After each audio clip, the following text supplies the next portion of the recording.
तो प्यारे बच्चों, आज के इस वीडियो में हम लोग जो है chemical reaction and equation chapter को, जो क्लास 10th का साइंस का फर्स्ट चैप्टर है, इसके सारे थ्योरी को अच्छे तरीके से हम लोग देखने वाले हैं और पूरी तरह से इस चैप्टर को अच्छे से समझने भी वाले हैं।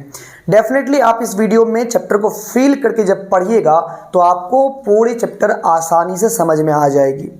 तो चैप्टर 1 आपका है केमिकल रिएक्शंस एंड इक्वेशंस। ठीक है, सबसे पहली बातें होती है, हम लोग जो बचपन से पढ़ते आते हैं चेंजेस के बारे में, चेंजेस अराउंड अस। तो हमारे आसपास में दो तरह के चेंजेस पाए जाते हैं, एक होता है फिजिकल चेंज, एक होता है chemical change. Physical change is that type of change which can be reversible. जो रिवर्स हो सके उसे हम लोग क्या बोलते हैं? Physical change. For example melting of ice, ice melt करता है तो वहां पर हम जानते हैं कि आइस में H2O मॉलिक्यूल होते हैं, वो मेल्ट करने के बाद वाटर बनता है और वाटर का भी जो बेसिक मॉलिक्यूल होता है वो भी H2O होता है। चूंकि मॉलिक्यूल्स की फंडामेंटल प्रॉपर्टी नहीं बदल रही है, केवल स्टेट बदल रहा है, मैटर का स्टेट बदल रहा है, लेकिन मॉलिक्यूल्स की बेसिक प्रॉपर्टी चेंज नहीं हो रही है, इसलिए हम लोग इसको फिजिकल चेंज बोलते हैं। फिजिकल चेंज को आप स्टेट चेंज भी कह सकते हैं। दूसरे छोर पर अगर हम बात करेंगे, अगर मॉलिक्यूल्स की फंडामेंटल प्रॉपर्टी चेंज हो जाए, that is called chemical change, उसे हम लोग केमिकल चेंज कहेंगे। फॉर एग्जाम्पल जैसे कि हम लोग चारकोल या पेपर को मान लीजिए बर्न करते हैं, तो पेपर बर्न होने के बाद गैस निकलती है, कार्बन डाइऑक्साइड, और जो हमारे पास ऐश बचते हैं, जो हमारे पास राख बचता है, क्या उससे हम पेपर फिर से बना सकते हैं? नहीं। तो चारकोल के जलने के बाद हम वापस उसे चारकोल नहीं बना सकते हैं। That's why this is called chemical change. ये केमिकल चेंज होता है। अब यहाँ जैसे कि हम बर्निंग ऑफ कैंडल की बात कर लें, बर्निंग ऑफ कैंडल, कैंडल क्या है? कैंडल में वैक्स होता है। आप देखे होंगे जब वैक्स जलता है तो दो बातें होती है, एक तो वैक्स मेल्ट करके वो नीचे भी आती जाता है, जो लास्ट में बच जाता है, लेकिन आप देखते होंगे जितना वैक्स पहले था वो उतना वैक्स नहीं बनता है, यानी कुछ वैक्स मेल्ट करके नीचे जाते हैं और मैक्सिमम वैक्स क्या होता है? वो गायब हो जाता है। गायब होके जाता कहाँ है? तो वैक्स एक हाइड्रोकार्बन है, हाइड्रोकार्बन के बर्निंग से कार्बन डाइऑक्साइड और वाटर निकलती है वेपर के फॉर्म में। तो यहाँ पर हम कह सकते हैं कि जो वैक्स मेल्ट कर रहा है उस वैक्स को हम फिर से यूज कर सकते हैं, यानी मेल्ट किया फिर से वो सॉलिड बन करके वो उसी ओरिजिनल फॉर्म में आ जाता है जो नीचे हमें अंतिम में मिलता है, वो है फिजिकल चेंज ऑफ वैक्स। और जो वैक्स जल करके कार्बन डाइऑक्साइड और वाटर वेपर बन गया, वो वैक्स वापस उसको वैक्स नहीं बना सकते, इसलिए वो है केमिकल चेंज वहां पर। तो इसलिए कह सकते हैं बर्निंग ऑफ कैंडल दोनों ही एग्जाम्पल में आ सकते हैं, फिजिकल और केमिकल चेंज दोनों के एग्जाम्पल में। अब बात करते हैं हम लोग केमिकल रिएक्शंस क्या होते हैं। तो केमिकल रिएक्शंस एक ऐसे प्रोसेस का नाम है जिस प्रोसेस में हम लोग कोई एक या एक से अधिक सब्सटेंस को, चाहे वो एलिमेंट्स हो चाहे वो कंपाउंड्स हो, उसको एक सर्टेन कंडीशन में रखते हैं, in the condition of a temperature, specific temperature और स्पेसिफिक प्रेशर और किसी अदर सब्सटेंस के साथ में। ठीक है, कुछ एनर्जी देते हैं, कुछ एनर्जी रिलीज होती है। अगर ऐसी होती है तो होता क्या है कि वो जो हम लोग सब्सटेंस लिए हैं वो सब्सटेंस किसी दूसरी प्रॉपर्टीज वाले दूसरे सब्सटेंस में कन्वर्ट हो जाता है। तो अगर एक या एक से अधिक सब्सटेंस को किसी सर्टेन कंडीशन में रखने के बाद अगर वो डिफरेंट टाइप के कैटेगरी वाले सब्सटेंस में, जिसकी फंडामेंटल प्रॉपर्टी पहले वाले से बिल्कुल डिफरेंट हो, अगर उसमें वो कन्वर्ट हो जाए, that is called chemical reaction. तो केमिकल रिएक्शन हम लोग इसी को बोलते हैं। अब ध्यान दीजिए यहाँ पर, तो केमिकल रिएक्शन में क्या होती है, आप लोग यहाँ पर बुक का लैंग्वेज में इस तरह से कह सकते हैं, व्हेन टू और मोर compounds are combined together to form a different category of compound with different physical and chemical properties, then this is called chemical reaction। जब दो या दो से अधिक कंपाउंड्स या एलिमेंट्स को हम लोग कंबाइन कराते हैं और डिफरेंट कैटेगरी का कोई मॉलिक्यूल बन जाता है जिसकी प्रॉपर्टी बिल्कुल डिफरेंट हो, तो उसे हम लोग केमिकल रिएक्शन कह सकते हैं। तो दो बातें बताई केमिकल रिएक्शन में, जरूरी नहीं कि दो या दो से अधिक कंपाउंड ही हो, एक कंपाउंड भी हमारा डिफरेंट कैटेगरी में कन्वर्ट हो सकता है। अब बात आई केमिकल इक्वेशंस क्या होती है। तो chemical equations is the mathematical representation of a chemical reaction. किसी केमिकल रिएक्शन को अगर हम लोग सिंबॉलिक फॉर्म में, अगर उनमें इन्वॉल्व सारे मॉलिक्यूल्स को अगर सिंबॉलिक फॉर्म में हम अरेंज करें, तो जो मैथमेटिकल सिंबल मिलता है हम लोग को उसे केमिकल इक्वेशन बोलते हैं। याद रखिएगा, केमिकल रिएक्शन जब आप लोग पढ़ते हैं तो दो बातें डेफिनेटली आप लोग के बुक में हमेशा रिपीट होती रहती है, वो है रिएक्टेंट्स और प्रोडक्ट्स। रिएक्टेंट क्या होता है? इनिशियली हम लोग सब्सटेंस जो टेक करते हैं केमिकल रिएक्शन के लिए, कोई सब्सटेंस टेक किए, मान लीजिए अगर हम कैल्शियम कार्बोनेट लिए और उसको हीट किए तो वो कन्वर्ट हो गया कैल्शियम ऑक्साइड और कार्बन डाइऑक्साइड में। तो जिस सब्सटेंस को हम स्टार्टिंग में लिए थे केमिकल रिएक्शन में इन्वॉल्व कराने के लिए, दैट इज कॉल्ड रिएक्टेंट, उसे हम लोग रिएक्टेंट बोलते हैं। और रिएक्टेंट जब दूसरे किसी कंपाउंड में कन्वर्ट जाता है दैट इज कॉल्ड प्रोडक्ट, वो प्रोडक्ट कहलाता है। तो केमिकल इक्वेशन में हम लोग रिएक्टेंट के बाद एरो डालते हैं और राइट साइड में प्रोडक्ट लिखते हैं। जनरली ये एरो का डायरेक्शन ये बतलाता है कि रिएक्शन किसके तरफ से किसकी ओर हो रहा है, माने कौन किस में कन्वर्ट हो रहा है, यही एरो साइन इंडिकेट करता है। अब केमिकल रिएक्शंस इक्वेशंस जो होते हैं वो उसको मोर इंफॉर्मेटिव बनाना है, तो ध्यान से समझिए। पहले काम होता है इसको बैलेंस करना। रिएक्शन हम लोग बैलेंस करते क्यों है इक्वेशन को? तो हम लोग जानते हैं लॉ ऑफ कंजर्वेशन ऑफ मास। किसी भी केमिकल रिएक्शन के दौरान ना तो मास इंक्रीज होती है रिएक्शन की, ना मास डिक्रीज होती है, यानी कि ना मास बनता है ना मास डिस्ट्रॉय होता है। मास can nether be created nor be destroyed. That's why ये हमें इंश्योर करना पूरा यानी कि जरूरी हो जाता है कि जो हमने रिएक्टेंट लिया उसमें उतने ही एटम का मास हो जितना मास प्रोडक्ट में हो, यानी कि जो मास हम रिएक्टेंट में लिए थे, जितने एटम से लिए थे, उतने ही एटम हमारे प्रोडक्ट साइड में होने चाहिए, तभी केमिकल इक्वेशन हमारा बैलेंस कहलाएगा, नहीं तो बैलेंस नहीं कहलाएगा। अब बैलेंस करने के कई सारे तरीके होते हैं, जैसे कि हीट एंड ट्रायल मेथड होता है, ऑक्सीडेशन नंबर मेथड होता है, उसके बाद आयन इलेक्ट्रॉन मेथड या हाफ रिएक्शन मेथड होता है। तो कुछ मेथड के बारे में आप लोग तो बाद में पढ़िएगा, यहाँ पर हम लोग पढ़ते हैं generally heat and trial method. Heat and trial method में क्या होता है कि हम लोग देखते हैं कि लेफ्ट साइड में हमारे पास रिएक्टेंट कितने हैं, उसमें जो एटम्स है उसका काउंटिंग कर लेते हैं, और राइट साइड में जो एटम है उसका काउंटिंग करते हैं। और काउंटिंग करने के बाद हम लोग मैच करते हैं कि एक सर्टेन नंबर से मल्टीप्लाई करने के बाद श्योर करते हैं कि दोनों ही साइड में बिल्कुल एटम के नंबर सेम हो जाए। इसके कुछ छोटे मोटे ट्रिक्स भी होते हैं, जैसे ट्रिक्स मान लीजिए हाइड्रोकार्बनिक कंबशन की बात करते हैं। एक ट्रिक आप लोग याद रखिएगा, ये हम एग्जांपल के साथ समझाएंगे। इसमें होता क्या है, मान लीजिए हमारे पास क्या है कि कोई रिएक्शन दिया हुआ है, उस रिएक्शन में हमारा क्या होता है, कुछ एटम कंबाइंड फॉर्म में रहते हैं, कुछ एटम फ्री स्टेट में रहते हैं।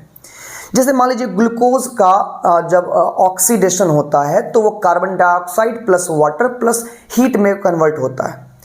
तो हमारे बॉडी में जब ग्लूकोज ऑक्सीडाइज होता है तो वो कार्बन डाइऑक्साइड, वाटर और हीट में कन्वर्ट होता है। तो यहाँ पर क्या है, ग्लूकोज एक कंबाइंड स्टेट है एटम्स का, उसमें कार्बन, हाइड्रोजन, ऑक्सीजन सब है। अगर इसमें किसी को मल्टीप्लाई करेगा कोई नंबर से तो तीनों मल्टीप्लाई हो जाएगा। इसलिए इंश्योर करिए कि जो कंबाइंड स्टेट में एटम्स हैं उनको पहले बैलेंस करें और जो फ्री स्टेट में एटम है उसको बाद में बैलेंस करें। डेफिनेटली रिएक्शन बैलेंस करना आपके लिए बहुत आसान हो जाएगा।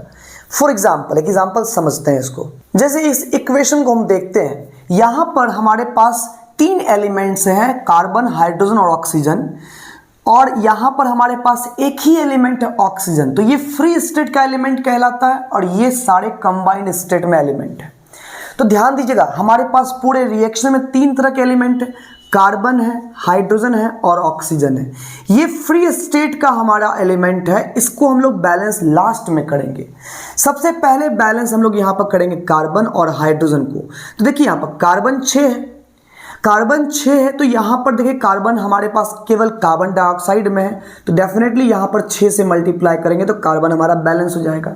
याद रखिएगा, मल्टीप्लाई हमेशा कोफिशिएंट में करना होता है, आप इसमें नीचे में मल्टीप्लाई नहीं कर सकते हैं, क्योंकि अगर आप 2a लिख रहे हैं और a2 लिख रहे हैं, दोनों में डिफरेंट बहुत ही मैथमेटिकली सिमिलैरिटी है बट केमिकली बहुत ही ज़्यादा डिफरेंस है। डिफरेंस ये है, ये A2 एक मॉलिक्यूल कहलाता है, जबकि 2a एटम की 2 नंबर को बतला रहा है, यानी कि बोल रहा है कि A एटम 2 है हमारे पास, और ये बोल रहा है कि A2 मॉलिक्यूल 1 है हमारे पास, यानी कि ये हो गया A2 मॉलिक्यूल। ठीक है, ये A2 मॉलिक्यूल और ये है A एटम। तो A एटम की संख्या 2 है, A2 मॉलिक्यूल की संख्या यहाँ पर 1 है। मैथमेटिकली सेम है बट केमिकली अलग अलग है। तो ध्यान सुनिए, यहाँ पर कोफिशिएंट मल्टीप्लाई करना है। अब क्या हो गया, अभी ऑक्सीजन को देखेंगे भी नहीं, ऑक्सीजन कितना हो गया। हाइड्रोजन को देखेंगे, यहाँ 12 हाइड्रोजन है, तो यहाँ पर हम लोग 6 से मल्टीप्लाई कर देंगे, तो 6 2 जा कितना हो गया 12 हाइड्रोजन। हाइड्रोजन तो यहीं पर था। अब जब सब बैलेंस हो गया तब अंत में चलेंगे हम लोग ऑक्सीजन के पास। तो ऑक्सीजन गिनेंगे राइट साइड में कितने हैं। राइट साइड में यहाँ पर 6 दूनी 12 हो गया, 12 ऑक्सीजन प्लस 6 यहाँ पर 6 ऑक्सीजन, यानी राइट साइड में कितने हो गए 18 ऑक्सीजन राइट साइड में हो गए। ठीक है, और लेफ्ट की बात करें तो लेफ्ट में 6 ऑक्सीजन तो फिक्स है, इसमें हम कुछ भी काम करेंगे तो पूरा फिर से मिसकैलकुलेट हो जाएगा, इसलिए कोई काम नहीं करेंगे। यहाँ पर ये 6 ऑक्सीजन को यहाँ रहने देते हैं। 6 ऑक्सीजन हो गया।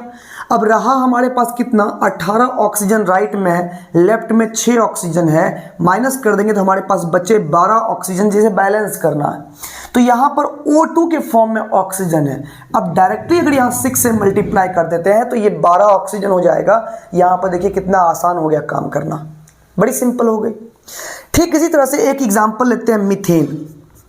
मीथेन जब जलता है ऑक्सीजन के प्रेजेंस में तो जलने के बाद यहाँ पर carbon dioxide, water plus heat energy ये देता है। ठीक है ना, हीट एंड लाइट ये देता है। ठीक है ना। अब देखिए यहाँ भी क्या है, कार्बन हाइड्रोजन यहाँ कंबाइंड फॉर्म में, ये भी कंबाइंड, ये भी कंबाइंड, और ये फ्री एलिमेंट है। फ्री एलिमेंट को बैलेंस लास्ट में करेंगे, पहले बैलेंस करेंगे कार्बन को। कार्बन यहाँ 1 है, यहाँ भी कार्बन 1 है, बैलेंस हो गया। हाइड्रोजन यहाँ 4 है, यहाँ हाइड्रोजन 2 है, अगर यहाँ 2 से मल्टीप्लाई कर दे तो हाइड्रोजन भी बैलेंस हो गया। अब देखिए ऑक्सीजन में कोई भी नंबर से मल्टीप्लाई कर सकते हैं। यहाँ पर ऑक्सीजन 2 हो गया, ऑक्सीजन यहाँ पर 2 हो गया, 2 2 4 ऑक्सीजन राइट साइड में। लेफ्ट साइड में O2 है, अगर 2 से मल्टीप्लाई कर दे तो यहाँ भी 4 ऑक्सीजन कंप्लीट हो गया। कितना आसान हो गया। अब कहोगे सर ये बड़े रिएक्शन करके दिखाइए, हम बड़े रिएक्शन करके दिखाते हैं। मान लीजिए C17 है, H मान लीजिए यहाँ पर हमारे पास 34 है। ठीक है ना, C17H34, इसको हम लोग ऑक्सीजन प्रेजेंस से जलाते हैं और ये भी carbon dioxide plus water plus energy देता है।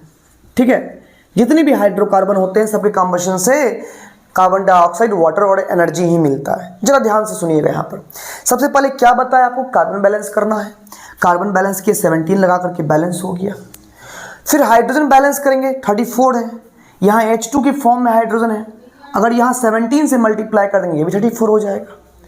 ऑक्सीजन देखिए यहाँ पर 17 ऑक्सीजन है राइट साइड में, 17 प्लस 17 2 जा 34, टोटल कितने ऑक्सीजन मेरे पास हो गए, यहाँ हो गया 51 ऑक्सीजन। कितना हो गया 51 ऑक्सीजन। लेफ्ट साइड में O2 है, जरा आप बताइए O2 में क्या मल्टीप्लाई करें जो 51 हो जाएगा। जरा सा देखिए यहाँ पर, क्या अगर हम 2 में अगर हम 51/2 से मल्टीप्लाई कर दें तो क्या ये 51 नहीं हो जाएगा। कहोगे बिल्कुल हो जाएगा सर। चलिए करके देखते हैं। 51/2 से मल्टीप्लाई कर दिए इसमें तो ये ऑक्सीजन का नंबर जितना इधर हो गया उतना ही उस साइड में भी हो गया, इधर भी 51 उधर भी 51। कहोगे सर 10th में तो ऐसा नहीं पढ़े, यहाँ फ्रैक्शनल नहीं होता है कुछ भी। प्यारे बच्चों फ्रैक्शनल भी होता है, लेकिन तुम्हारी अगर चाहत है कि यहाँ फ्रैक्शन नहीं रखें, हम इंटीजर रखें, तो कुछ नहीं करना है। मैथमेटिक्स तो पढ़े हो, जो भी डिनोमिनेटर में यहाँ आ रहा है उसी से पूरे इक्वेशन में मल्टीप्लाई कर दो। पूरे इक्वेशन हम लोग लेफ्ट और राइट साइड सेम चीज से मल्टीप्लाई कर सकते हैं, क्योंकि इससे law of conservation of mass violate नहीं होता है। तो यहाँ पर हम लोग पूरे मल्टीप्लाई कर देंगे, 2 से मल्टीप्लाई करेंगे तो ये हो जाएगा 2C17H34 प्लस यहाँ 2 से 2 खत्म हो गया, 51 O2, यहाँ हो जाएगा 17 2 जा 34 CO2 प्लस 34 H2। अब ज़रा आप लोग चेक करके बताइएगा कमेंट में क्या ये बैलेंस है कि नहीं है। ठीक है, इस तरह से हम लोग रिएक्शन को बैलेंस करते हैं। कोई दिक्कत? हम लोग यहाँ पर जनरली आपको हम बेसिक छोटे मोटे एलिमेंट्स का रिएक्शन तो आप लोग जानते ही होंगे। ये एक हिट एंड ट्रायल मेथड का हम एक ट्रिक बता दिए इसमें कि इसको कैसे बैलेंस करना है। जनरल तो नियम यही है, लेफ्ट में एटम काउंट करेंगे, राइट में एटम काउंट करेंगे और हर नंबर को मल्टीप्लाई करके चेक करेंगे कि ये बैलेंस हो रहा है कि नहीं हो रहा है। अगर मान लीजिए यहाँ पर थोड़ी सी भी दिक्कत आती है तो अगर एक कॉम्प्लेक्स रिएक्शन रहता है ऐसा, तो वहाँ पर आप लोग थोड़े मोटे ट्रिक का यूज़ करके बैलेंस कर सकते हैं, क्योंकि अगर थोड़ा सा बड़ा रिएक्शन रहेगा तो वहाँ पर मिसकैलकुलेट हो सकता है या टाइम लग सकता है। तो अगर ट्रिक अगर पता रहेगा तो टाइम नहीं लगेगा।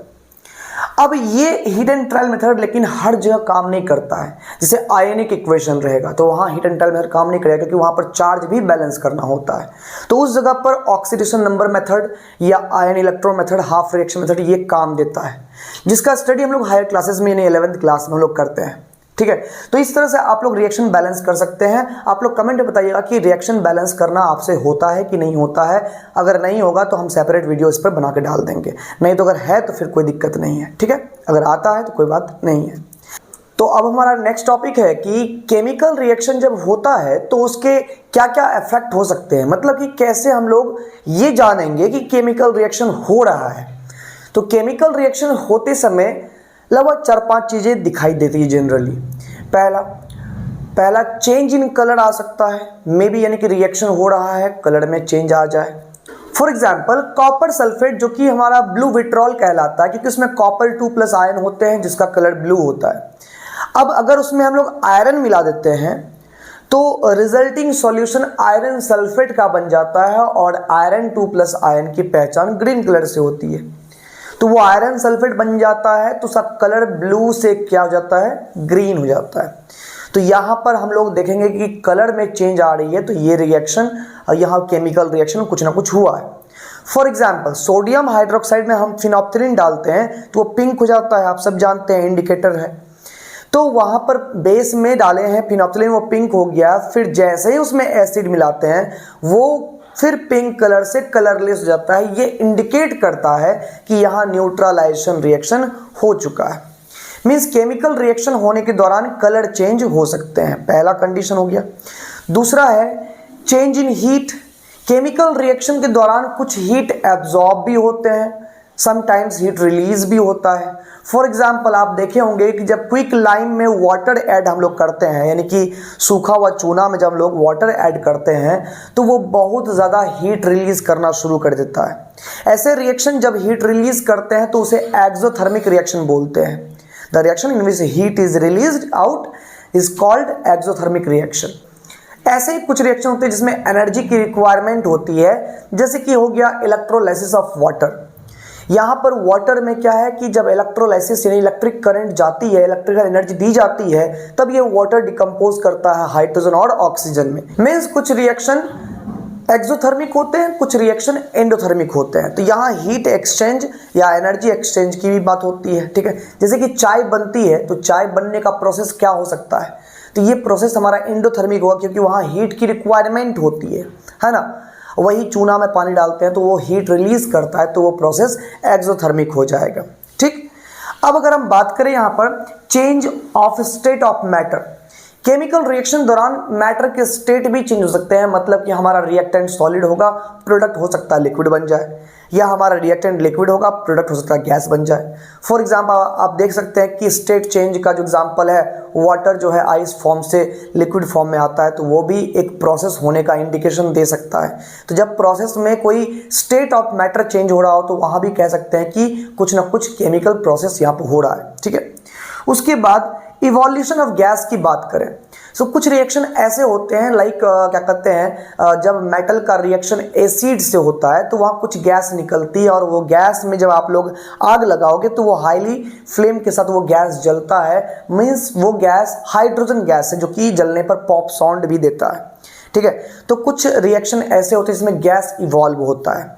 फॉर एग्जाम्पल पोटेशियम क्लोराइड को जब मैग्नीज डाइऑक्साइड के साथ आप हीट करोगे तो उससे एक गैस निकलती है, और उस गैस को जब आप लोग उस गैस के संपर्क में कोई बुझी हुई अगरबत्ती लाओगे, मतलब कि जिसमें कि फ्लेम नहीं है, केवल आग लगी हुई है, तो वो जलना शुरू हो जाएगा। ये इंडिकेट करता है कि वो गैस ऑक्सीजन गैस निकल रहा है। पोटेशियम परमैंगनेट को आप गर्म करोगे तो वो भी ऑक्सीजन गैस निकलता है। तो गैस भी इवॉल्व होना ये बतलाता है कि केमिकल रिएक्शन अंदर में हो रहा है, यानी केमिकल रिएक्शन के होने के बाद गैस भी इवॉल्व हो सकती है। और दूसरी छोर पर लास्ट पॉइंट है formation of precipitate. In some chemical reactions precipitate can be formed. मतलब प्रेसिपिटेट होता क्या है? The solid substances which settle down after the chemical reaction. कुछ केमिकल रिएक्शन के बाद कुछ सॉलिड सब्सटेंस बन जाते हैं जो कि उस रिएक्शन सिस्टम के नीचे में जाकर के बैठ जाता है, उसको प्रेसिपिटेट बोलते हैं। जैसे कि समझो यहाँ पर कि जब जिंक को कॉपर सल्फेट में हम लोग डालते हैं, कॉपर सल्फेट के एक्वा सॉल्यूशन में, तो वो जिंक सल्फेट का सॉल्यूशन बन जाता है, और जो कॉपर सॉल्यूशन में मिक्स था वो कॉपर प्रेसिपिटेट हो जाता है सॉलिड फॉर्म में, जिसको आप कलेक्ट कर सकते हैं नीचे से। तो ये है हमारा डिस्प्लेसमेंट रिएक्शन का एग्जाम्पल था, उसमें कॉपर जो है बाहर निकल गया प्रेसिपिटेट के फॉर्म में। तो ये रिएक्शन में प्रेसिपिटेट बनता हुआ ये बतलाता है कि केमिकल रिएक्शन यहाँ पर अंडर प्रोसेस है, यानी केमिकल रिएक्शन हो रही है। तो केमिकल रिएक्शन होने के दौरान ये 5 जनरल चीज़ें दिखाई दे सकती है रिएक्शन में, ठीक है ना। स्मेल भी चेंज हो सकता है, बहुत सारी बातें हैं, ठीक है। तो जनरली ये 5 चीज़ें आप लोग को पढ़नी है। यहाँ पर 5 चीज़ें आप लोग पढ़ लीजिए यहाँ पर कि ये 5 तरह के चेंजेस दिखाई दे सकते हैं किसी भी केमिकल रिएक्शन में। आई होप समझ में आया होगा। तो अब हमारा अगला टॉपिक होगा टाइप्स ऑफ केमिकल रिएक्शन। ढेर सारे क्लासिफिकेशन है, उसके बेसिस हम लोग क्लासीफाई करेंगे कितने तरह के केमिकल रिएक्शन हो सकते हैं। तो अब हम लोग बात करने वाले हैं क्लासिफिकेशन ऑफ केमिकल रिएक्शंस का। केमिकल रिएक्शंस को हम लोग कई तरीके से क्लासीफाई कर सकते हैं। तो हमारा पॉइंट ऑफ व्यू डिसाइड करेगा कि केमिकल रिएक्शन के कितने टाइप होंगे। पॉइंट ऑफ व्यू मतलब क्या? अगर हम लोग केमिकल रिएक्शन में इन्वॉल्व रिएक्टेंट और बने हुए प्रोडक्ट के मोल के नंबर को हम कंपेयर करें तो रिएक्शन 2 तरह के होते हैं, कॉम्बिनेशन और डिकम्पोजिशन। जैसे कि अगर हम लोग मान लीजिए 1 मोल रिएक्टेंट लिए और देखे प्रोडक्ट की 2 मोल हो गया, तो डेफिनेटली है कि टूट गया होगा, तब तो 1-2 हो गया। तो ऐसे केस में जब रिएक्टेंट से प्रोडक्ट के मोल ज़्यादा हो जाए, यानी एक रिएक्टेंट टूट करके मल्टीपल प्रोडक्ट में कन्वर्ट हो जाए, then that is called decomposition reaction. And when 2 or more reactant are combined together to form a single product, अगर 2 या 2 से अधिक रिएक्टेंट कंबाइन करके सिंगल प्रोडक्ट दे दे तो उस जगह पर वो कॉम्बिनेशन रिएक्शन कहलाएगा। तो नंबर ऑफ मोल को कंपेयर करें तो यहाँ पर एक है हमारा कॉम्बिनेशन रिएक्शन, एक है डिकम्पोजिशन रिएक्शन। जैसे कि कार्बन का अगर बर्निंग की बात करें तो वो कॉम्बिनेशन रिएक्शन है, कार्बन प्लस ऑक्सीजन मिलकर के कार्बन डाइऑक्साइड बनाता है। सोचिए एक मोल कार्बन 1 मोल ऑक्सीजन से रिएक्ट करता है, तो रिएक्टेंट हमारे पास 2 मोल हो गए, जबकि प्रोडक्ट हमारे पास कार्बन डाइऑक्साइड 1 ही मोल मिलता है। इसका मतलब कंबाइन किया है तो कॉम्बिनेशन रिएक्शन हो गया। जैसे नाइट्रोजन और हाइड्रोजन मिलकर अमोनिया बनाता है तो कॉम्बिनेशन रिएक्शन हो गया। सिमिलरली डिकम्पोजिशन की बात करें तो डिकम्पोजिशन रिएक्शन में क्या होता है, एक ह्यूज हमारे पास मॉलिक्यूल होता है, बड़ा मॉलिक्यूल जो टूट करके छोटे छोटे पार्ट्स में कन्वर्ट जाता है, इसको हम लोग डिकम्पोजिशन बोलते हैं। जैसे कैल्शियम कार्बोनेट को हीट करने पर वो कैल्शियम ऑक्साइड और कार्बन डाइऑक्साइड बन जाता है। मींस एक मॉलिक्यूल हम लिए, हीट किए, वो 2 मॉलिक्यूल में कन्वर्ट हो गया, तो इसे हम लोग क्या बोलते हैं, डिकम्पोजिशन रिएक्शन। डिकम्पोजिशन भी अपने कंडीशंस को लेकर के इनको और भी क्लासीफाई कर सकते हैं। जैसे डिकम्पोजिशन रिएक्शन की बात करें तो डिकम्पोजिशन रिएक्शन हमारे पास थर्मल डिकम्पोजिशन भी हो सकता है। थर्मल डिकम्पोजिशन रिएक्शन मतलब ऐसा डिकम्पोजिशन रिएक्शन जो हीट एनर्जी के प्रेजेंस में हो। जैसे कैल्शियम कार्बोनेट को हम हीट किए तो वो कैल्शियम ऑक्साइड कार्बन डाइऑक्साइड दिया, थर्मल डिकम्पोजिशन हो गया। पोटेशियम क्लोराइड को मैग्नीज डाइऑक्साइड के प्रेजेंस में हम हीट किए तो वहां पर पोटेशियम क्लोराइड और ऑक्सीजन गैस दिया, तो वो डिकम्पोज हुआ हीट को लेकर के। तो मीन्स ये थर्मल डिकम्पोजिशन है। जब decomposition when the decomposition reaction occurs by heating a molecule, then this is called thermal decomposition. उसके बाद दूसरा होता है electrolytic decomposition. Electrolytic decomposition, if the decomposition occurs in the presence of electric current या electrolysis, by the electrolysis, then it is called electrolytic decomposition. For example, water में आप नमक add किए, नमक ऐड करने के बाद क्या हो गया, वाटर का इलेक्ट्रोलाइसिस हो गया। करंट डालने के बाद हम लोग नमक ऐड किए वाटर में ताकि वो इलेक्ट्रोलाइट बन जाए। उसके बाद हमने क्या किया, 2 पोल डाला ग्रेफाइट का। अब फिर हम लोग बैटरीज कनेक्ट कर देंगे तो देखेंगे कि वाटर टूट रहा है ऑक्सीजन में और हाइड्रोजन में। तो वहां वाटर का डिकम्पोजिशन हो रहा है हाइड्रोजन और ऑक्सीजन में due to electricity. This is called electrical decomposition. ठीक, उसके बाद होता है क्या चीज, तो उसके बाद होता है फोटोलाइटिक डिकम्पोजिशन। क्या होता है, photolytic decomposition. That if the decomposition reaction occurs in the presence of light, UV rays और फोटोन। फोटोन लाइट एनर्जी की सबसे स्मॉलेस्ट यूनिट को क्या बोलते हैं, फोटोन बोलते हैं। ठीक है, तो फोटोन या लाइट या यूवी रेज के प्रेजेंस में अगर कोई रिएक्शन हो रहा है तो उसको हम लोग क्या बोलते हैं, फोटोलाइटिक डिकम्पोजिशन। फॉर एग्जांपल अगर हम लोग बात करें सिल्वर क्लोराइड को अगर हम लोग यहाँ पर सनलाइट, ये H न्यू लिखा हुआ है ना, इसके बदले आप यूवी रे लिख सकते हैं, सनलाइट लिख सकते हैं। ठीक है ना, ये सब लाइट को ही रिप्रेजेंट कर रहा है। अगर एक्सपोज कर दें इसको लाइट में तो ये सिल्वर रह जाता है, क्लोरीन जो है वो गैस बन के इवॉल्व हो जाता है। तो यहाँ पर बैलेंस कर सकते हैं इसको, यहाँ ऐसे बैलेंस कर सकते हैं। तो अगर ऐसा हमारे पास हो, यानी कि कोई मॉलिक्यूल डिकम्पोज हो रहा हो लाइट के प्रेजेंस में, लाइट के एक्सपोजर में, then that is called photolytic decomposition. ठीक है, केमिकल रिएक्शन में एक इक्वेशन में एक बात और भी है। केमिकल इक्वेशन को मोर इंफॉर्मेटिव बनाने के लिए आप सबको पढ़ाया गया ही होगा कि उसमें स्टेट, सॉलिड, लिक्विड, गैस और एक्वस हर मॉलिक्यूल के नीचे में लिखा जाता है ताकि ये पता चल सके कि इक्वेशन में कौन सब्सटेंस किस स्टेट में, किस फेज में प्रेजेंट है। ठीक है, उसके बाद इवोल्यूशन ऑफ गैस को अपवर्ड एरो के फॉर्म में दिखाया जाता है। जैसे कि यहाँ क्लोरीन गैस निकल रहा है तो ऐसे दिखा देंगे हम लोग। ठीक है ना, प्रेसिपिटेशन को हम लोग डाउनवर्ड एरो में, डाउन साइड एरो में दिखाते हैं इस तरह से। तो ये आप लोग पढ़े ही होंगे। ठीक है ना, अब ध्यान से सुनिएगा। तो यहाँ हो गया कॉम्बिनेशन और decomposition reaction. Format, general format यही है, एग्जाम्पल तो बता ही दिया आपको हम। फिर है रिएक्टिविटी और माइग्रेशन ऑफ आयंस को अगर हम देखें तो 2 तरह के रिएक्शन होते हैं। अगर हम आयंस की बात करें, आयंस के एक्सचेंज की बात करें तो जनरली 2 तरह के रिएक्शन होते हैं। One is called displacement reaction and another is called double displacement reaction. Displacement में एक बात खास है कि डिस्प्लेसमेंट में तय होता है कि कौन किसको डिस्प्लेस करेगा, और डबल डिस्प्लेसमेंट में ये बात कंफर्म है कि दोनों को डिस्प्लेस करेगा। अब डिस्प्लेसमेंट रिएक्शन को सुन लें यहाँ पर। तो जैसे कि यहाँ पर मान लीजिए इसमें रिएक्टिविटी आपको पढ़नी होती है। रिएक्टिविटी इन द सेंस क्या कि कौन मेटल जो है, अगर हम लोग ढेर सारे मेटल ले लिए, इधर मेटल कलेक्ट कर लिए हैं और इस साइड उसी मेटल का सॉल्ट सॉल्यूशन ले लिए। जैसे पोटेशियम लिए तो पोटेशियम क्लोराइड ले लिए, सोडियम ले लिए तो सोडियम क्लोराइड इधर ले लिए, कॉपर लिए तो कॉपर सल्फेट ले लिए, यानी जो मेटल लिए उसका सॉल्ट ले लिए। अब क्या करना है, हम लोग कोई सॉल्ट लिए और उसमें हम मेटल डालते गए तो 2 बातें होंगी। एक, या तो कुछ नहीं होगा, एक जो मेटल हम डालेंगे उसका सॉल्ट बन जाएगा और जो मेटल उस सॉल्ट में पहले से होगा वो प्रेसिपिटेट हो जाएगा। प्रेसिपिटेशन तब होगा जब हम इस सॉल्ट में जो मेटल है उससे मोर रिएक्टिव मेटल डाल दें। जस्ट लाइक यहाँ पर आप लोग समझ लीजिए कि अगर बॉलीवुड की दुनिया में देखें तो बहुत प्रचलित नाम है, आप लोग जानते हैं, सल्लू भाई है और एस दीदी है ना।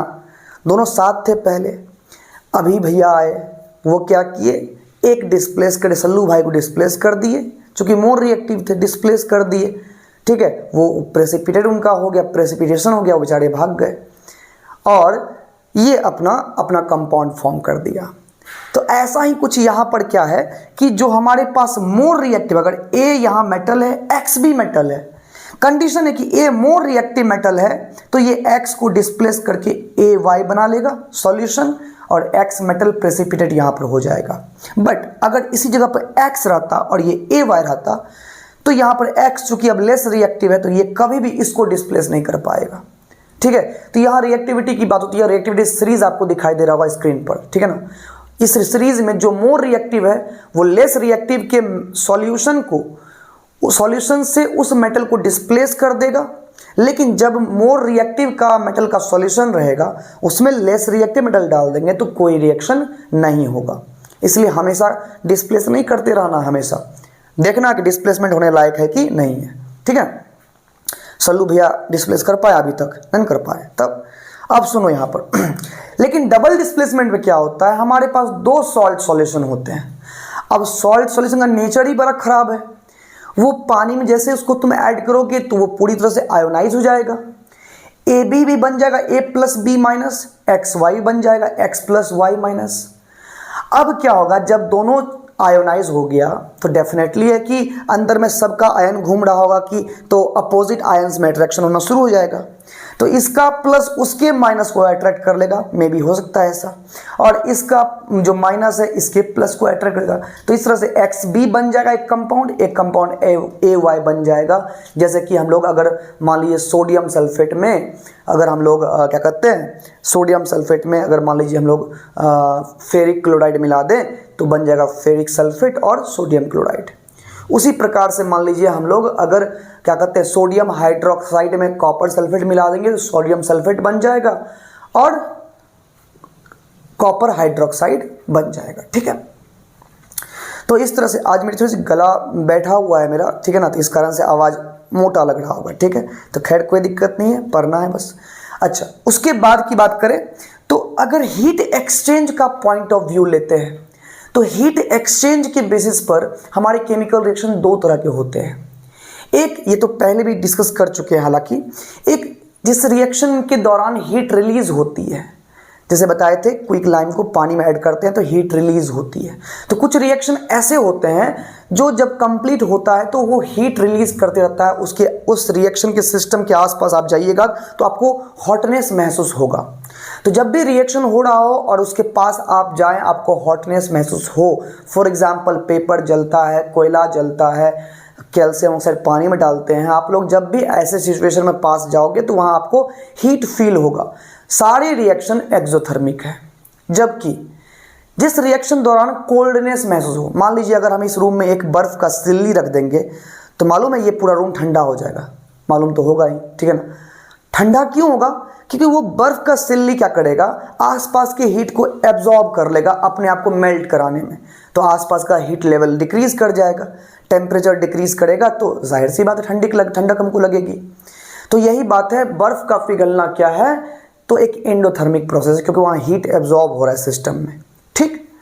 तो इस तरह से केमिकल रिएक्शन हम लोग को क्लासीफाई किए। अब देखिए एक बात और है, आप लोग केमिकल रिएक्शन को दो और तरीके से क्लासीफाई कर सकते हो। कैसे, तो आप लोग सुने तो होंगे किसी किसी केमिकल रिएक्शन में इलेक्ट्रॉन लॉस होता है, कोई इलेक्ट्रॉन गेन करता है, कोई ऑक्सीजन गेन करता है, कोई लॉस करता है, कोई हाइड्रोजन गेन करता है, कोई लॉस करता है। समझ तो रहे हो तुम किसकी बात कर रहे हैं। तो हम बात कर रहे हैं रेडॉक्स रिएक्शन की, जिसमें दो पार्ट है, ऑक्सीडेशन रिएक्शन और रिडक्शन रिएक्शन। तो चलिए हम लोग इसकी बात करते हैं, क्या होता है, हर पॉसिबल डेफिनेशन आपको बताएंगे कि कैसे कैसे कब कब हम कह सकते हैं कि कहाँ ऑक्सीडेशन हो रहा है, कहाँ रिडक्शन हो रहा है। तो हमारा ये वाला पार्ट है यहाँ पर कि ऑक्सीडेशन रिएक्शन क्या होता है, ठीक है। ऑक्सीडेशन रिएक्शन को कई तरीके से हम लोग एक्सप्लेन कर सकते हैं। आप लोग जनरली सुने होंगे एडिशन ऑफ ऑक्सीजन। किसी भी एटम में रिएक्शन के दौरान अगर ऑक्सीजन जुड़ता है तो जिससे ऑक्सीजन जुड़ा हम कहेंगे उसका ऑक्सीडेशन हुआ। जैसे कि यहाँ पर देखिए पहला डेफिनेशन है एडिशन ऑफ ऑक्सीजन। मान लीजिए कार्बन का अगर कार्बन से ऑक्सीजन जुड़ता है या ये कार्बन डाइऑक्साइड बनता है तो हम कह सकते हैं कि कार्बन का ऑक्सीडेशन हुआ। Here oxidation takes place on carbon. Sodium जो है वो ऑक्सीडाइज होकर के सोडियम ऑक्साइड फॉर्म करता है, ठीक है ना, ये सोडियम ऑक्साइड फॉर्म करता है। तो ये हो गया सोडियम का ऑक्सीडेशन हुआ है, ठीक है ना। जितने भी कंबशन रिएक्शन होते हैं सभी ऑक्सीडेशन होता है। हमारे बॉडी में जो रेस्पिरेशन होता है वो भी ऑक्सीडेशन रिएक्शन होता है, ठीक है ना। ऑक्सीडेशन रिएक्शन की एक खासियत होती है कि जनरली सारे ऑक्सीडेशन रिएक्शन एक्सोथर्मिक होते हैं, मतलब कि वो हीट रिलीज करता है, ठीक है ना। तो ऑक्सीडेशन रिएक्शन किसे कहेंगे, तो अगर किसी भी एलिमेंट में या कोई भी कंपाउंड में अगर ऑक्सीजन ऐड होता है तो हम कहेंगे उस एलिमेंट का क्या हुआ है, ऑक्सीडेशन हुआ है। तो कार्बन और सोडियम पर यहाँ पर ऑक्सीडेशन हो रहा है, ठीक है। दूसरे अगर सेंस में देखें तो removal of hydrogen is also called oxidation. Removal of hydrogen, जैसे समझिए यहाँ पर मान लीजिए हमारे पास यहाँ पर एक जनरल कंपाउंड लेते हैं, वाटर ले लेते हैं, ठीक है ना। वाटर में क्या किए हम, वाटर में हम NaCl मिला करके वाटर में इलेक्ट्रिसिटी पास कर दिए। इलेक्ट्रिक करंट जब पास किए तो यहाँ पर ये हाइड्रोजन अलग हो गया, ऑक्सीजन अलग हो गया, बैलेंस किए तो यहाँ इस तरह से बैलेंस हो गया, ठीक है। ये लिक्विड फॉर्म में है, ये गैसियस फॉर्म में मिला, ये भी गैसियस फॉर्म मिला। ये स्टेट दिखाना जरूरी है आपके 10th क्लास में, ठीक है ना, यही स्टेट आपको दिखाना पड़ेगा। अच्छा, तो यहाँ पर देख रहे हैं कि रिमूवल ऑफ हाइड्रोजन, बताइए किससे हाइड्रोजन निकला, किससे हाइड्रोजन निकला, तो कहेंगे सर ऑक्सीजन से हाइड्रोजन निकल गया। ऑक्सीजन ने हाइड्रोजन लूज किया और ऑक्सीजन कन्वर्ट हो गया किसमें, O2 में, है ना। तो जो हाइड्रोजन लॉस किया, जो हाइड्रोजन लॉस किया वो हम कहेंगे उस पर हुआ ऑक्सीडेशन। रिएक्शन के दौरान जो भी एलिमेंट हाइड्रोजन लॉस करे वो एलिमेंट ऑक्सीडाइज हो जाता है। तो ये हो गया ऑक्सीडाइज, यहाँ कौन हुआ है, ऑक्सीजन यहाँ ऑक्सीडाइज हुआ है, ठीक है। Addition of more electronegative element. Electronegativity एक वर्ड है जिसका मतलब होता है tendency of an element to pull an electron pair toward itself. मतलब कि अगर कोई जैसे H और Cl मिलकर के मान लीजिए बॉन्ड बनाया है, तो ये बॉन्ड क्या है कि ये जो बॉन्ड बना हुआ है H और Cl के बीच में, ये तो बॉन्ड इलेक्ट्रॉन डेंसिटी है। और इलेक्ट्रॉन जस्ट लाइक वेव होता है जो उस तरफ भागना चाहता है जिधर पॉजिटिव चार्ज मोर पावरफुल होता है। तो दोनों के पास पॉजिटिव चार्ज है न्यूक्लियस में, अब किसका पावरफुल है ज़्यादा पॉजिटिव चार्ज। तो ये जो अट्रैक्शन टेंडेंसी जो होती है ना, अपने अपने पॉजिटिव चार्ज के कारण से जो एलिमेंट इस पेयर ऑफ इलेक्ट्रॉन को अपनी तरफ खींचना चाहता होगा, हाइड्रोजन भी कुछ खींच रहा होगा, क्लोरीन भी खींच रहा होगा, this tendency, the tendency to of an element of a bounded element to pull the electron pair toward itself, है ना, शेयर्ड इलेक्ट्रॉन पेयर को अपनी तरफ खींचने की जो काबिलियत होती है किसी भी एलिमेंट में, इसे हम लोग इलेक्ट्रोनेगेटिविटी बोलते हैं। और अगर इलेक्ट्रोनेगेटिविटी की बात करें तो पीरियोडिक टेबल में लेफ्ट टू राइट जाने पर, किसी पीरियड में आप लेफ्ट टू राइट जाइए तो इंक्रीज होती जाएगी, और किसी ग्रुप में आप ऊपर से नीचे आइए तो वो डिक्रीज होती जाएगी। सबसे मोस्ट इलेक्ट्रोनेगेटिव एलिमेंट है फ्लोरीन, फिर है ऑक्सीजन, फिर है नाइट्रोजन, चौथे पे आता है क्लोरीन।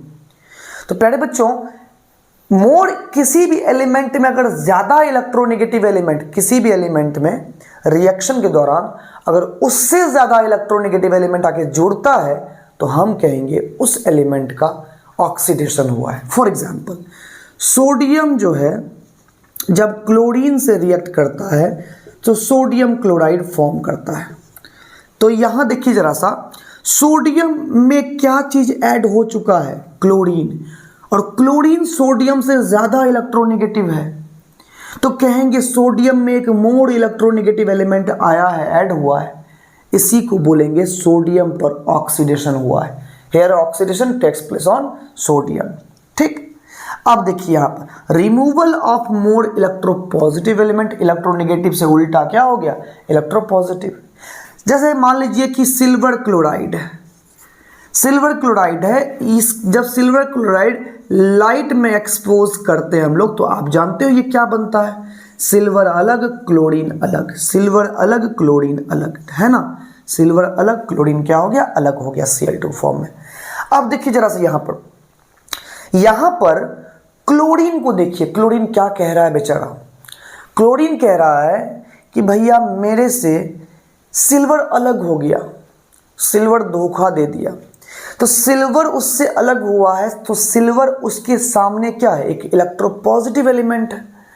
तो क्लोरीन से सिल्वर अलग हुआ है और क्लोरीन खुद को कन्वर्ट कर लिया है Cl2 में, तो क्लोरीन से एक मोर इलेक्ट्रोपॉजिटिव एलिमेंट निकल गया, रिमूव हो गया, तो हम कहेंगे here oxidation is taking place on chlorine, क्योंकि क्लोरीन से एक इलेक्ट्रोपॉजिटिव एलिमेंट रिमूव हुआ है, तो रिमूवल ऑफ इलेक्ट्रोपॉजिटिव एलिमेंट वो क्या बोलते हैं? ऑक्सीडेशन। ये सारे डेफिनेशन ऑक्सीडेशन रिएक्शन के ही हैं। लॉस ऑफ इलेक्ट्रॉन, अगर हम देखें मेटल को ध्यान से देखें तो जनरली कोई भी मेटल जो है रिएक्शन के दौरान क्या करता है? अपना इलेक्ट्रॉन लॉस करता है। जैसे सोडियम की वैलेंसी 1 होती है, सोडियम 1 इलेक्ट्रॉन लॉस करता है। तो ये जो लॉस करता है, कोई भी एलिमेंट अगर रिएक्शन के दौरान इलेक्ट्रॉन लॉस कर रहा है, देन हम कह सकते हैं वहां उस एलिमेंट पर क्या हुआ है? ऑक्सीडेशन हुआ है। Loss of electron is also called oxidation. उसके बाद ध्यान सुनिएगा, ऑक्सीडेशन स्टेट क्या होता है? जनरली ये तो टॉपिक बड़ा है, लेकिन हम शॉर्टकट बता रहे हैं आपको। हम किसी भी एलिमेंट पर उसके प्योर स्टेट में या कंबाइंड स्टेट में जो रियल और इमेजिनरी चार्ज अपीयर्ड होता है, that charge on that element is called its oxidation state.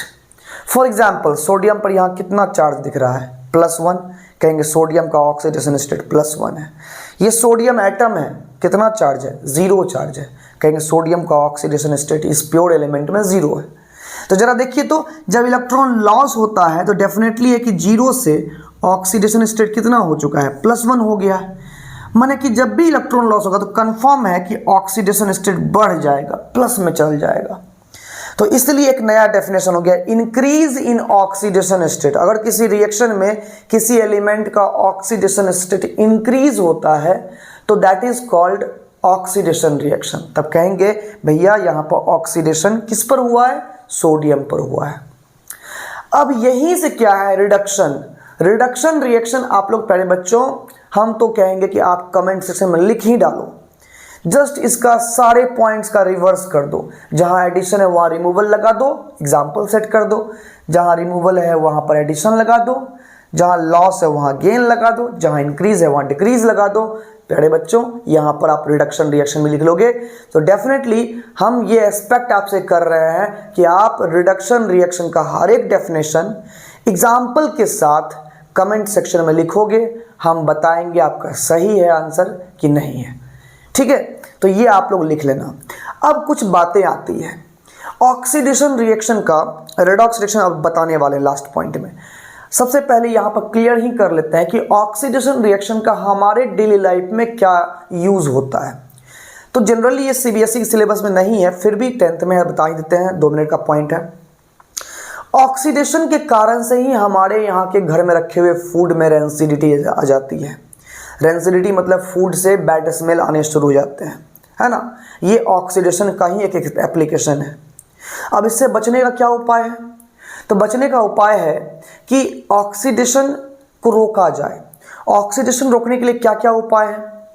तो देखिए, यहाँ पर किसी भी रिएक्शन का रेट तब बढ़ता है जब रिएक्शन में टेम्परेचर इंक्रीज किया जाता है। किसी भी रिएक्शन की बात कर रहे हैं, किसी भी रिएक्शन की होने की रफ्तार बढ़ जाती है अगर टेम्परेचर बढ़ जाता है। जस्ट रिवर्स सोचो, अगर हम सिस्टम को ठंडा कर दें तो जो रिएक्शन फास्ट हो रहा है वो स्लो होना शुरू हो जाएगा। अगर हम खाना को फ्रिज में रखें तो खाना ज़्यादा सिक्योर हो जाएगा बाहर रखने की तुलना में, क्योंकि प्यारे बच्चों ठंडा होने के बाद रेट ऑफ रिएक्शन जो है, टेम्परेचर डिक्रीज होने के बाद रेट ऑफ रिएक्शन डिक्रीज हो जाता है, ऑक्सीडेशन का रेट घट जाएगा।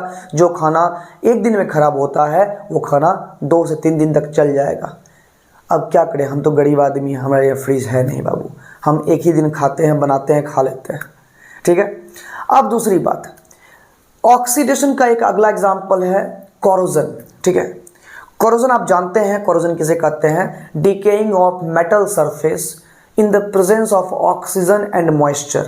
एटमॉस्फेरिक ऑक्सीजन और मॉइस्चर के संपर्क में आने के बाद जब मेटल के सरफेस डिके होना शुरू हो जाते हैं, माने कि नष्ट होना शुरू हो जाते हैं, तब उस प्रोसेस को हम कोरोजन बोलते हैं। अब कोरोजन की अगर हम बात करें तो कई टाइप के होते हैं, जैसे कि आयरन पर आयरन ऑक्साइड, फेरिक ऑक्साइड का लेयर चढ़ जाता है तो उसको रस्ट बोलते हैं, और आयरन के केस में ये रस्टिंग ऑफ आयरन कहलाता है। उसी तरह से कॉपर के केस में ग्रीन कोटिंग लग जाता है, ठीक है ना, कॉपर ऑक्साइड का। उसी तरह सिल्वर में सिल्वर ऑक्साइड का क्या कहते हैं, ग्रे कोटिंग लग जाता है, ग्रे ब्राउन कह सकते हो, कोटिंग लग जाता है। ये सभी एग्जाम्पल है डिकेइंग के, मेटल डिके के। तो ये सभी ऑक्सीडेशन के पार्ट है। रस्ट का केमिकल फॉर्मूला Fe2O3.XH2O होता है, ये रस्ट का फॉर्मूला है, ठीक है ना। तो ये सभी ऑक्सीडेशन के पार्ट है। अब रस्टिंग से कैसे बचा जाए, तो वही बात है, रस्टिंग के लिए दो चीज़ें जरूरी है डेफिनेटली, ऑक्सीजन और मॉइस्चर मतलब H2O। अगर दोनों में से कोई एक चीज़ भी कम हो जाए तो रस्टिंग नहीं होगा। इसका भी एक्सपेरिमेंट आपके आंसर में दिया हुआ है।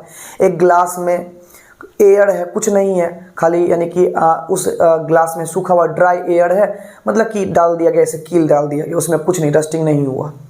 दूसरे वाले ग्लास में पानी डाल दिया गया, पानी में पूरी तरह से कील को डाल दिया गया और ऊपर से तेल ऑयल जो है डाल दिया गया, तो ऑयल के कारण से ऑक्सीजन अटैक नहीं हो पाया, जिस कारण से पानी में मॉइस्चर तो है बट वहाँ पर एयर नहीं है, कील को कोई नुकसान वहाँ पर ही नहीं होगा। अगले एग्जाम्पल में आधा कील जो है पानी से बाहर है, आधा पानी के अंदर में है, तो एयर भी मिल रहा है प्रॉपर, वाटर से भी कांटेक्ट में है, वहाँ रस्टिंग तुरंत जल्दी हो जाएगा रस्टिंग, ठीक है। रस्टिंग से बचने का उपाय है, दोनों में से एक चीज़ को रोक दो, पेंटिंग कर दो। पेंट करने से क्या होता है, हाइड्रोकार्बन के लेयर के आने के कारण से वाटर मॉइस्चर का अटैक कम हो जाता है। दूसरी बात, ऑक्सीजन रेसिस्टेंस भी थोड़ा सा बढ़ जाता है। उसके बाद अगर हम देखें तो गैल्वेनाइजेशन एक प्रोसेस है जिसमें एक मेटल का इलेक्ट्रोप्लेटिंग दूसरे मेटल पर किया जाता है। जैसे कि आयरन के सरफेस पर जिंक का इलेक्ट्रोप्लेटिंग कर दो तो that is called galvanisation process. Galvanisation process में आयरन पर हम लोग क्या करते हैं, जिंक का कोटिंग कर देते हैं, तो ये क्या होता है, इससे रस्टिंग रुक जाता है। जिंक का सरफेस इलेक्ट्रोप्लेटेड है, वो एटमॉस्फेरिक ऑक्सीजन उस पर अटैक नहीं कर पाता है। इसी तरह से क्या होता है, ऐसे ही लुब्रिकेशन भी कर सकते हैं, लुब्रिकेशन कर सकते हैं वहाँ आराम से। आप लोग सुने होंगे दिल्ली में एक क्या कहते हैं आयरन पिलर है, आयरन पिलर में मतलब कि जो है उसका आयरन अभी तक खड़ा, इतना साल पुराना है, फिर भी जो है रस्टिंग नहीं हुआ, बाहर में ही रहता हमेशा। तो कहा जाता है ऐसा कि उस पर हुआ क्या होगा, मतलब कि उसमें कुछ खास मटेरियल मिला करके एक डेफिनेट कंपोजिशन में जो है ना, उसको बहुत ही हाई टेम्परेचर पर गर्म करके एकाएक ठंडा कर दिया होगा, जिस कारण से उसमें वो पोर्स ही नहीं है जिस पोर्स में मॉइस्चर या ऑक्सीजन का अटैक हो पाए, जिस कारण से रस्टिंग का रेट बहुत स्लो है, बहुत स्लो, एक्सट्रीमली स्लो है, अभी तो रस्टिंग नहीं हुआ है। फूड को रेंसिडिटी बचाने के लिए हम उसमें एंटीऑक्सीडेंट भी ऐड कर सकते हैं। एंटीऑक्सीडेंट ऑक्सीडाइजिंग जो एजेंट होगा उसको मार देगा, ऑक्सीडेशन से रोक देगा फूड को, ठीक है। उसके बाद हम अगर देखें तो फूड को बचाने के लिए नमक जो हम ऐड करते हैं, नमक एक तरह से टेस्ट भी लाता है और फूड प्रिजर्वेटिव का भी काम करता है। फूड को कुछ हद तक प्रिजर्व करने में नमक का भी योगदान होता है। देखते हैं अचार बहुत दिन तक सही रह जाता है, अचार खराब नहीं होता है। अब देखिए एक और बात सुन लीजिए, जो यहाँ पर देखिएगा क्या कहते हैं, इस प्रोसेस की अगर मान लीजिए बात करें हम दोनों को, देखो सोडियम यहाँ पर आप सब जान रहे हो ऑक्सीडाइज हो रहा है, किसके कारण से ऑक्सीडाइज हो रहा है, तो भैया क्लोरीन के कारण से। तो क्लोरीन यहाँ पर ऑक्सीडाइजिंग एजेंट कहलाएगा, यानी कि ऑक्सीडाइजिंग एजेंट वो होता है जो दूसरे को ऑक्सीडाइज करता है। अब तुम खुद क्लोरीन को देखो, क्लोरीन से पूछो भैया तेरा क्या हाल है, तो क्लोरीन यहाँ कह रहा है कि भैया बहुत बुरा हाल है, मेरे से तो एक इलेक्ट्रोपॉजिटिव एलिमेंट आके जुड़ रहा है, और इलेक्ट्रोपॉजिटिव एलिमेंट निकले तो ऑक्सीडेशन, जुड़े तो रिडक्शन। क्लोरीन कहेगा इलेक्ट्रोपॉजिटिव मेरे में जुड़ रहा है तब ना हम NaCl बन गए, सोडियम कहेगा मेरे में तो इलेक्ट्रोनेगेटिव जुड़ रहा है। तो भैया क्लोरीन का हो रहा है रिडक्शन और सोडियम का हो रहा है ऑक्सीडेशन। जरा सुनो, सोडियम का ऑक्सीडेशन हुआ किसके कारण से, क्लोरीन कारण से, तो क्लोरीन कहलाएगा ऑक्सीडाइजिंग एजेंट। और क्लोरीन का रिडक्शन हो रहा है किसके कारण से, सोडियम के कारण से, तो सोडियम कहलाएगा रिड्यूसिंग एजेंट।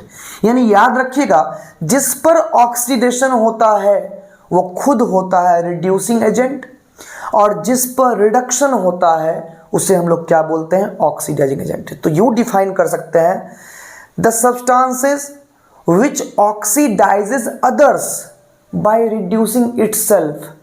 अपने आप को रिड्यूस करके जो दूसरों को ऑक्सीडाइज करता है, that is called oxidising agent. And the substances which oxidises itself by reducing others, जो दूसरों को रिड्यूस कर रहा है लेकिन खुद को ऑक्सीडाइज कर रहा है, that is called reducing agent. ठीक है, तो डेफिनेशन सब क्लियर हो रहा है यहां तक, ठीक है ना। जो जो पॉइंट इंपॉर्टेंट लगता है उसको लिखते भी जाइए आप लोग, समझ गए ना। यहां पर ऑक्सीडेशन, उसका एप्लीकेशन, ठीक है, रिडक्शन, ये क्लियर हो गया। लास्ट पॉइंट की बात करते हैं, रेडॉक्स रिएक्शन। तो रेडॉक्स क्या होता है? Simple, a reaction in which oxidation and reduction occur simultaneously. Generally जितना भी एग्जांपल हम लिए हैं सब में देखिए किसी एक का ऑक्सीडेशन हो रहा है तो डेफिनेटली दूसरे का रिडक्शन हो रहा है। मान लीजिए अगर हम, मेरे पास पैसे हों और हम किसी को दे रहे हैं तो डेफिनेटली उस प्रोसेस में दो बातें होंगी, एक लेने वाला होगा, एक देने वाला होगा। अगर लेने वाला ऑक्सीडाइज हो रहा है तो देने वाला रिड्यूस हो रहा होगा। तो डेफिनेटली एक पर ऑक्सीडेशन हो रहा है, दूसरे पर रिडक्शन हो रहा है, साथ साथ हो रहा होगा। जिस रेशियो से हम देंगे उसी रेशियो से वो लेगा। देन जब दो प्रोसेस यानी कि ऑक्सीडेशन और रिडक्शन साथ साथ हो रहे हो किसी जगह पर, that is called redox reaction. अब सारे रिएक्शन रेडॉक्स नहीं होते हैं। इस साल का नीट का क्वेश्चन में था which of the following is not a redox reaction. कुछ डबल डिस्प्लेसमेंट रिएक्शन ऐसे भी होते हैं जो रेडॉक्स नहीं होते हैं। इसका एग्जांपल अगर तुमको पता है तो तुम कमेंट में जरूर देना। तुम बाकी यानी कि कुछ रिएक्शन ऐसा होता है जनरली, जैसे इसमें सारे के सारे रिएक्शन तुम देखो जहां पर ऑक्सीडेशन हो रहा है वहां रिडक्शन डेफिनेटली हो रहा है, इस वाले को छोड़ करके, ठीक है ना। यहां पर क्लोरीन ऑक्सीडाइज हो रहा है तो सिल्वर रिड्यूस हो रहा है, सोडियम ऑक्सीडाइज हो रहा है, क्लोरीन रिड्यूस हो रहा है, ठीक है। ऑक्सीजन ऑक्सीडाइज हो रहा है तो हाइड्रोजन रिड्यूस हो रहा है, कार्बन ऑक्सीडाइज हो रहा है तो ऑक्सीजन रिड्यूस हो रहा है, सोडियम ऑक्सीडाइज हो रहा है तो ऑक्सीजन रिड्यूस हो रहा है। यानी कि दोनों सारे रिएक्शन में दोनों प्रोसेस साथ साथ हो रहे हैं। ऐसे रिएक्शन को ही हम लोग क्या बोलते हैं? Redox reaction. The reaction in which oxidation and reduction takes place simultaneously is called redox reaction. I hope आप लोग को ये चैप्टर समझ में आया होगा। उम्मीद करते हैं अगर आप लोग पहले से पढ़े होंगे तो डेफिनेटली अच्छे समझ में आएगा, और नहीं भी पढ़े होंगे इतना तय है कि आप लोग का बहुत हद तक क्लियर हो गया होगा। अगर समझ में आया तो कमेंट में ज़रूर आप लोग यस लिखें, और कहीं कोई कमी रह गई हो तो आप ज़रूर ये कमेंट में बताएं। दूसरी बात, आपके कमेंट के आधार पर ही हम अगला चैप्टर आपके लिए बनाएंगे। जो कमी रहेगी उसको हम पूरा करते हुए अगला चैप्टर बनाएंगे, ठीक है। बाद बाकी आप लोग ऐसे ही हंसते खेलते मुस्कुराते रहिए। आज टीचर्स डे के दिन आज हम ये वीडियो बना रहे हैं 6 तारीख को, यानी कि कल ये पब्लिश होने वाला है, ठीक है वीडियो। आप लोग जरूर इस पर रिएक्शन दें, और डेफिनेटली आप लोग प्यार, सपोर्ट, शेयर, सब्सक्राइब जरूर जो करना है करें, जैसे करना है करें, लेकिन हमारे साथ रहें, बस इतना ही उम्मीद है आपसे। बाद बाकी मिलते हैं। Take care, bye bye.